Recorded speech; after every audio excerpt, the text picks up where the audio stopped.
Et maintenant que la page Ni John Frondi semble tourner au SDF, une question taraude les esprits sur l'héritage politique de l'homme. On a vu ces derniers temps un parti englué dans des batailles intestines, des guerres qui l'ont à coup sûr fragilisé de l'intérieur et ont eu un grand impact sur les résultats politiques. Michael Tipkio est avec nous ce soir. Bonsoir Michael. Le SDF ces dernières années s'est illustré par des résultats médiocres aux différentes élections, bien loin des années de gloire comme en 1992.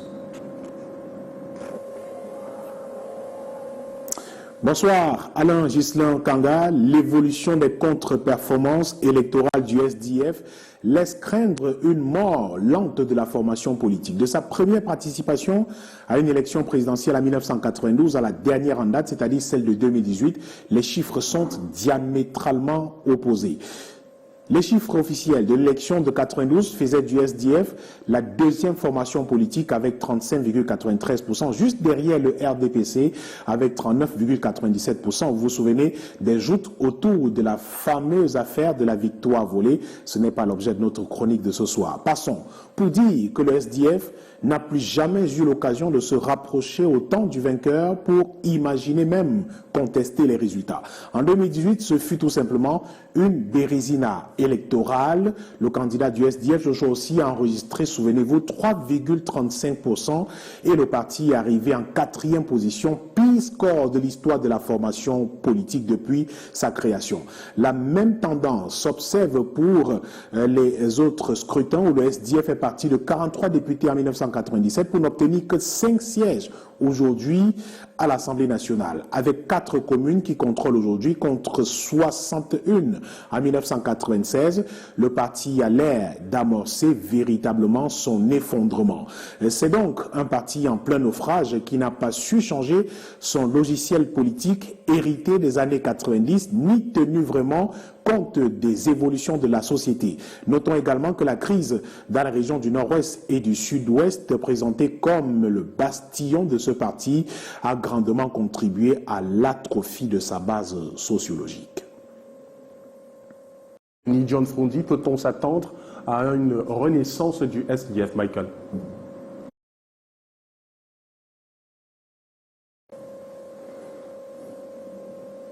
Difficile, très difficile Alain de répondre à cette question pour l'instant. Cependant, de nombreux signes ces derniers mois démontraient déjà que le chairman s'apprêtait à quitter la barque.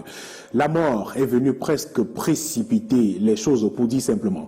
À l'absence de Ni John Frondi, malade, on se souvient, le 3 juin dernier, Joshua aussi présidait une session du comité exécutif national à Yaoundé, session très importante parce que consécutive à l'organisation du congrès de la formation politique, congrès prévu en juillet prochain, annoncé comme justement le congrès de la Renaissance après les multiples crises que traverse la formation politique en ce moment.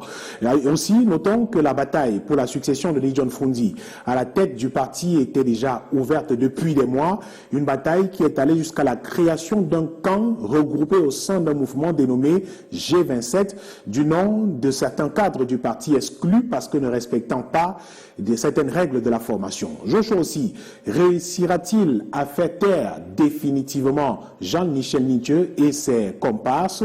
Nous pouvons dire que ce ne sera pas le plus simple à faire pour lui, bien que ceci donne l'impression d'avoir rangé leurs épées dans les fourreaux.